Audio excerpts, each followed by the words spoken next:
Assalamualaikum warahmatullahi wabarakatuh. Kami dari kelompok 6 akan mempresentasikan Project Based Assignment CLO 4 kami, yang dimana kami yang beranggotakan dari Aksa Rizky Murad Mahraputra, Farel Muhammad Afalah, dan juga Fatah Putra Purnama. Di sini kami melakukan klasifikasi spam email, yang dimana ini menjadi salah satu masalah yang sering dihadapi oleh pengguna email.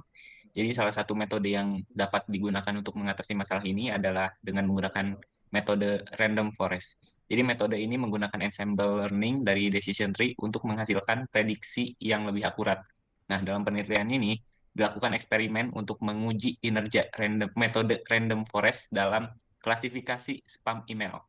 Maka di sini kami memiliki dataset. Dataset akan dijelaskan oleh rekan saya. Oke, jadi dataset yang kita ambil di sini berjudul Spambase. Kami menggunakan dataset yang berjudul Spambase yang bertujuan untuk mengembangkan model klasifikasi yang dapat membedakan antara email yang merupakan spam dan bukan spam. Nah, dataset Spambase ini dari UCI Machine Learning Repository yang ada 4.601 baris dan 57 kolom features. Dataset ini juga memiliki 58 atribut, yaitu salah satunya sebagai output label. 1 berarti spam, 0 berarti non-spam. Seperti yang tadi dijelaskan oleh rekan saya, metode yang akan digunakan untuk mengklasifikasikan antara spam dan non-spam adalah dengan menggunakan random forest. Dengan random forest ini, dataset awal dibagi menjadi beberapa kumpulan bootstrap atau dataset kecil.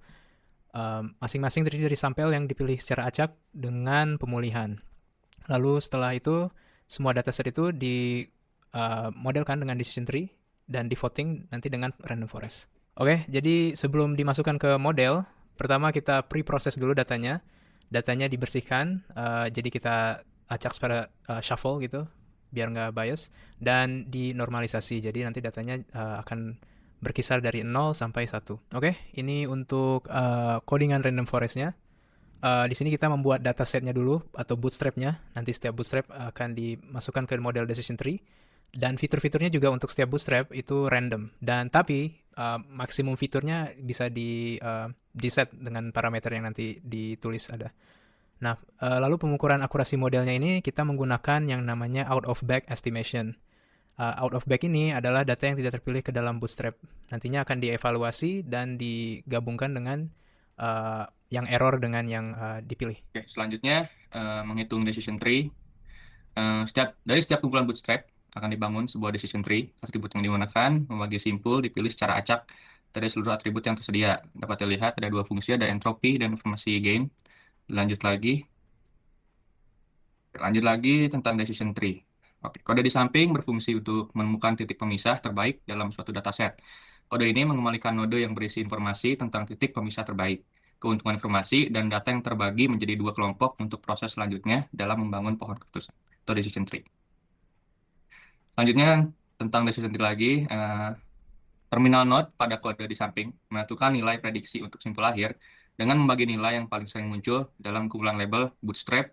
Bootstrap yang secara rekursif membagi simpul pohon keputusan menjadi simpul kiri dan kanan berdasarkan kriteria tertentu dengan tujuan membangun struktur pohon secara keseluruhan. Jadi dari hasil model yang tadi sudah dijelaskan, uh, kita mengeksplorasi model untuk melihat apakah dengan mengganti beberapa parameter kita akan mendapatkan akurasi yang berbeda.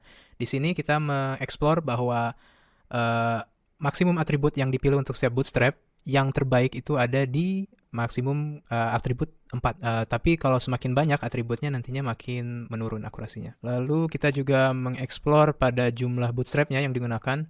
Pertama kita menggunakan 100, tapi di sini kita mengeksplor dari 5 sampai 1000 bootstrap. Dan bisa dilihat tidak terlalu relevan dengan akurasi dari si model. Berdasarkan hasil eksperimen yang dilakukan, dapat disimpulkan bahwa metode random forest dapat digunakan untuk klasifikasi spam email dengan akurasi yang tinggi. Jadi akurasi tertinggi yang diperoleh ini adalah sekitar 80% dengan jumlah atribut yang digunakan untuk setiap bootstrap sebesar 20 dan jumlah bootstrap sebesar 100. Jumlah bootstrap juga divariasikan dari 5 hingga 1000. Hasilnya menunjukkan bahwa akurasi tidak relevan dengan peningkatan jumlah bootstrap. Maka semakin tinggi atribut, akurasi akan menurun. Oleh karena itu, kesimpulannya, berdasarkan hasil eksperimen yang dilakukan, fitur-fitur yang informatif ini adalah fitur-fitur yang dapat membedakan antara spam email dan non-spam email dengan baik. Jadi misalnya, Fitur-fitur yang berkaitan dengan subjek email, pengirim email, dan isi email dapat menjadi fitur yang informatif. Teknik preprocessing data yang tepat dapat membantu menghilangkan noise dan juga meningkatkan akurasi model. Nah, berdasarkan hasil eksperimen yang dilakukan, solusi yang diusulkan menunjukkan bahwa metode random forest dapat mencapai akurasi yang tinggi, yaitu sekitar 80%.